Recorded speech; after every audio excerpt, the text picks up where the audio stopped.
I feel like a lot of people have heard of Darkside Phil, but don't truly know the in-depth lore because there are so many things that happen. But listen, this is a person that I used to watch consistently in like 2008. This was my first ever playthrough that I've seen, and I love this. Earlier in the days of YouTube, this was the top tier. Okay, this was the magnum opus of Let's Plays. Today. What everyone says is that this game's really, really long. This was the highest quality videos that you could make. But this is Darkside Phil, one of the content creators that inspired me to do what I do today. Over the last month, I've done a ton of research into Darkside Phil. What did I find? I basically found the same thing that I found with Wings of Redemption and Boogie. Oh, dude, Wings of Redemption as well. Why is it that everybody I used to watch back in the day are just like kind of dickheads, to be honest? Apart from one, there were two people that inspired me to start doing Let's Plays on YouTube. One of them was Darkside Phil because I used to love watching his content and I styled my Let's Plays just like he does them, which is I pointed the camera at a TV. They were awful. They were terrible. But the other person was SSOH PKC,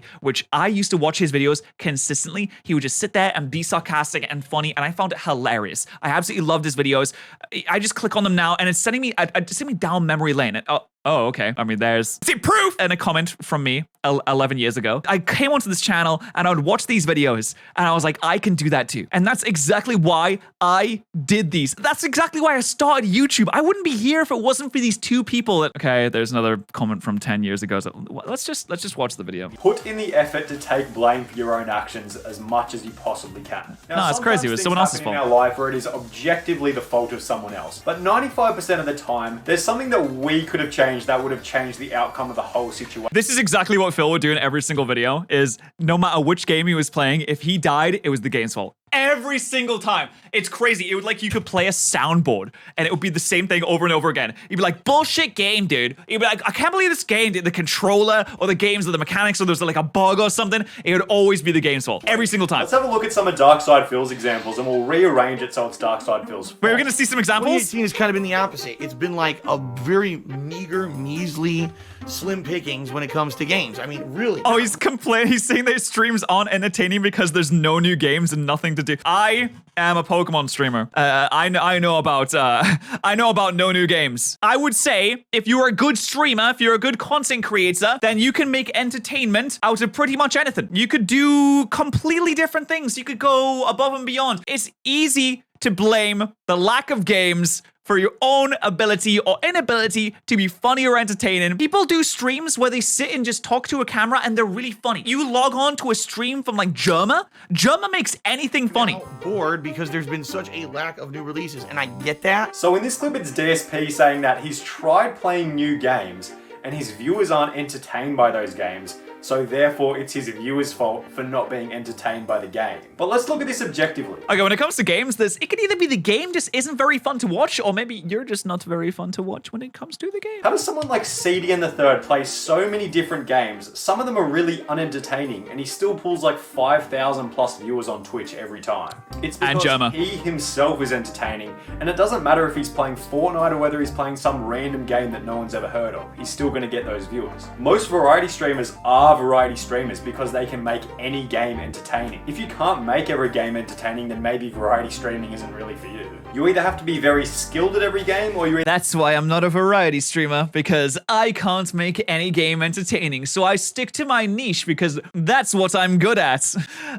I'm just a little nervous, that's all. He said something funny. He said 60,000 videos on YouTube and you're still... DSP says that he's broke because the YouTube algorithm is claimed. Oh, dude, I hate it when YouTubers complain about the algorithm. The algorithm is just the audience, man. The algorithm is just people. If people don't want to see your video, then YouTube's not going to show it to people. If people do want to see your video, then YouTube's going to show it to people, because all YouTube cares about at the end of the day is money, money, money, money, money. It's Mr. Krabs. They are the Mr. Krabs of the tech industry. All they want is your greasy little eyeballs on a screen watching something, and they're going to feed people whatever it takes to get that. And if your videos are going to keep people's eyeballs on a screen, then that's what they're going to feed people. It's not the fault of the algorithm on YouTube that no one wants to watch your videos, or that you're making videos that nobody wants to see. Bro, yeah, you're right. You want to know why, Tower Cat?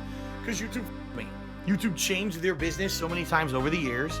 They changed the search algorithms to push my videos out of the search so no one can find them. They changed the way they divvy out ads to to make it so that if you're No, dude, it's because no one wants to click on Elder Scrolls Oblivion Let's Play Part 42 if they haven't seen the other parts before, man. We all know that people aren't going to want to click on random Battlefield 74 gameplay Part 5, hope I get a good pistol this time. It's just not interesting. You don't have a good thumbnail, you don't have a title, no one's going to click on it. It's just how YouTube works. videos don't have a certain percentage of viewer engagement, you don't get an ad on your video. They've completely screwed me. It really is. It's ridiculous the way that when I started on YouTube, it was one business model, and I catered the way I was doing things to that model, and it worked. Okay, so if you're catering to the way that YouTube was built before and it works, why would you not then adapt afterwards to change your content to the way that it works now? That's what all YouTube's done. You have to adapt to survive. That's how it works in everything. That's how it works in nature. You think if there was some kind of evolutionary trait where geckos can go and sit in the rainforest and turn themselves into a certain color and it works for thousands of years, it's okay, but all of a sudden it doesn't work anymore. Is the gecko gonna cry and complain that they can't be green when they have to be blue to protect themselves from the blue boy predator? No, they're gonna change themselves to be blue because you have to adapt to survive. And anyway, over the years, YouTube just kept changing the rules and moving the goalpost and changing the rules because they kept changing what they wanted their own business to be, and that's what really screwed me up. Yeah, man, if you want to be a YouTuber, you have to change as well. You can't just sit there and complain and cry all day about it. They kept changing their site and business without publicly disclosing the information half the time of what they were changing, and there's nothing I could do about it. Yeah, YouTube doesn't tell you when they change the algorithm because they don't want people gaming the algorithm. There's no one working at YouTube that understands how the algorithm works specifically and how they promote videos because they don't want people playing it like a little video game. They don't want people playing Space Invaders on their very high-tech, very expensive military-grade algorithm that posts videos to people because otherwise it would just be abused way too easily that way. Rather than looking introspectively and saying, all right, YouTube is changing, maybe I need to change my content. It's not YouTube's fault that they've changed, it's your fault because I've changed my content over the years. Listen, my channel is 12 years old now. I've been around for a long time and I've done a lot of different stuff. I started doing random game Let's Plays, then I moved on to putting myself and pigeonholing myself into a niche with Pokemon, and then I've changed the way because I stopped doing Let's Plays. I started uploading more YouTube shorts. I did much bigger videos where I complete the games in one stream, and then I opened up another channel where I could do reactions to certain things. You gotta change, man. This all started when I moved across the country in 2014. Before then, I did not really have much significant debt at all. But when I moved across the country from Connecticut to Washington, I accrued a ridiculous amount of debt. Between, you know, the down payment on this home that I live in, the moving cost, the cost to furnish the house, the cost to upgrade my business. This one is a double whammy because first he blames YouTube I love how they just put a question mark on upgrade your business. Like, what the fuck are you doing? for his lower income instead of realizing that he hasn't adapted to the new level of YouTube and therefore he's not getting views and he's not making money because his content sucks. And then secondly, he blames his income instead of acknowledging that he's probably not as good with money as he realizes. But that second point is only an assumption, but considering he's going through a bankruptcy, I'd say that it's a pretty accurate assumption. Going through a With all bankruptcy? the money that I make on streams, it wasn't enough to cover my, exorbitant. If you got in debt, that's kind of your fault for getting that amount of debt. But also, Mr. Dark Side Phil, I've heard on the grapevine, I've heard a lot of rumors that you spend a ton of money on WWE mobile games. I've heard that he spends upwards of 6 figures on WWE mobile games. So maybe, we could budget that a little bit better, perhaps. Also, when's he going to talk about, I don't know if he's going to show clips, but there's a lot of clips of Phil going on stream and just begging for money. And I understand that streamers, and I do this a lot as well, where I go on stream and be like, oh, you can become a member. And like, oh, if we hit a certain member goal, we can do this. It wasn't that. It was going on stream and being angry at people for not donating to him. Like those egos that you've seen clips of where like, come on guys, it's $5. I can't believe we didn't hit the goal today. Jeez, if you want to get this game, you got to hit the goal. I can't afford it otherwise. And that kind of stuff, honestly, is so annoying to watch. Also get attacked by trolls, but they either have time or money. They can afford to throw at the problem to counter it. Something you can't afford to do in your current situation. P.S. Happy New Year. Maybe better than 2018. Wait. He has 1,762 subs? This is when he's on Twitch, right? This is when he's streaming. Bro, hold on, what? Yeah, I have no time or money to throw at it. Wait, yeah, he's on Twitch. That's a cheer message. He has 1,762 subs on Twitch. He's complaining about not having enough money? Let's be honest here. Alright, this one here is just straight delusion. So you're saying that the best way to fix the trolls in your chat is to throw time and money at it? Dude, trolls in your stream are the result of your own personality, not time or money. Let me ask you The trolls of Darkside Phil require a video in and of themselves, but to explain, there are people that are so deranged and so weird that they will spend their entire day and their entire lives just sitting and making compilations of certain content creators like Darkside Phil and Wings of Redemption and uploading them being dumb or silly so that they can sit in their little group and dunk on it with their little group of like 1,000 people or maybe like 2,000 people. In fact, I think that there's more people that sit there and dunk on him on a daily basis than actually watch his content. But it is genuinely mentally ill. I don't understand how you can basically devote your life just to making fun of a streamer constantly, making videos, making compilations where you just make fun of a streamer. That's actual derangement. It's so weird. You could make an entire documentary on the Darkside Phil haters just by itself. It's crazy. Even if you give the trolls attention like it's bad, you probably shouldn't do that.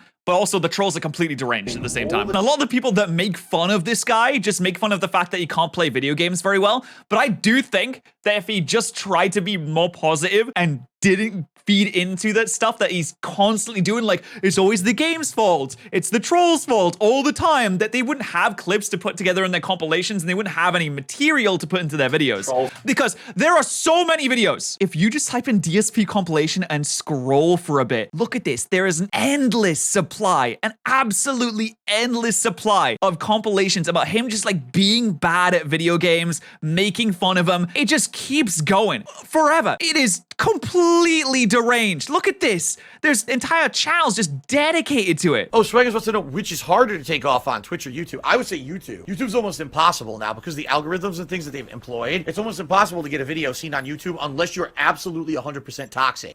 All my videos I did on KO Gaming, the videos that took off were the ones that were, this is the worst game I've ever played. Anything that was a good review. Okay, he's not entirely wrong here. If you are negative and you said that something is the worst or something is bad, there is much higher of a chance that it will get viewed. I've done videos based on things I like versus things that I don't like in Pokemon. This is a very small sample size, but the ones that you don't like, the ones that you're saying what you don't like, they always get more views because hate always gets more interaction. Even if you look on Twitter, the highest replies to a tweet will be the ones that are dunking on it because there'll be more replies to that tweet because more people are engaging and more engagement is good for social media platforms. So he's not entirely wrong here. No one wanted to see, but a toxic ass video fucking went nuts, right? Wait, so it's impossible to be seen on YouTube if you don't have toxic content? It's not impossible, but it's much harder. These 2 videos that I uploaded in the last 2 weeks, which are both building up my favorite YouTubers. They've been my 2 most successful videos that I've ever uploaded, and they both have a 98% non-subscriber viewer base. Yeah, but also, you make videos, Sonny. Specifically, Sonny makes videos dunking on people consistently, and if we go on Sonny V2's YouTube channel right now, what are we gonna see? The failed weight loss YouTuber becomes morbidly obese. YouTubers who ruins their image with one single video. The brutal decline of Jelly. Minecraft's dirtiest predator. Awkward moments. Intense arguments. The fall of Pizza Hut. Idiot streamers who got caught cheating live. Rappers who went broke in the stupidest ways. There's not that really... there's not a lot of whole building up for YouTubers anymore. There's not a lot of wholesome content on Sonny's channel because he understands, like Phil said, that if you make toxic content that is argumentative, that it's going to get more engagement and it's going to get more views. So he really wasn't wrong on that. But to cap off the whole DSP saga, yeah, he got caught jerking off on stream. It was kind of a big thing. And also he complains a ton about not getting enough money from his fans and everything being against him and nothing is ever his fault. And quite frankly, I think that it's good to acknowledge your own mistakes on your own shortcomings to enable to yourself to become a better person. I enable my shortcomings all the time. Like, I'm really bad at doing outros for videos. So subscribe, please.